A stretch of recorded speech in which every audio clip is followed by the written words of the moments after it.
ഇത് കേരളമല്ലേ, മയ്യത്ത് മറിയാൻ 75,000 റുപ്യ ചിലവാകുമോ? അങ്ങനെ ഒരു എസ്റ്റിമേറ്റ് കേരളത്തിൽ ഇടുന്നു. കേരളത്തെ കുറിച്ച് തീരെ അറിയാത്തവരാണ് അവിടെ ഇരിക്കുന്നത്. ആളുകൾ വെറുതെ ചെയ്യൂലേ?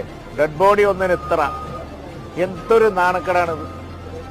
ഒരിക്കലും സംഭവിക്കാൻ പാടില്ലായിരുന്നു. സന്നദ്ധ സംഘടനകൾ കൊടുത്ത സർവീസ് വരെ കൂലിപ്പണി ആയിരുന്നു എന്നല്ലേ സർക്കാർ പറയുന്നത്?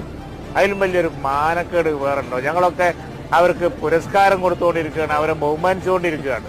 അപ്പോഴാണ് അവർ ചെയ്തത് കൂലിപ്പണിയാണെന്നാണ് ഗവൺമെന്റ്. എന്തിന്റെ പേരിലാണെങ്കിലും ഒരിക്കലും ന്യായീകരിക്കാൻ കഴിയില്ല.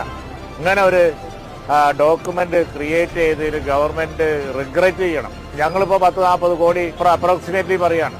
അപ്പോൾ അത്രയും കോടി ഞങ്ങൾ പോലും സർക്കാർ ചെയ്യുമ്പോൾ അതിന്റെ കൂടെ കൂടാമെന്ന് പറഞ്ഞു നിൽക്കുന്ന ഒരു ഘട്ടം. കേന്ദ്രമായാലും വേണ്ടില്ല, കേരള ആയാലും വേണ്ടില്ല, ദുരന്ത സമയത്ത് പക്ഷപാതം കാണിക്കൂല എന്ന വിശ്വാസത്തിലാണ് ഞങ്ങളും അത് പറയുന്നത്.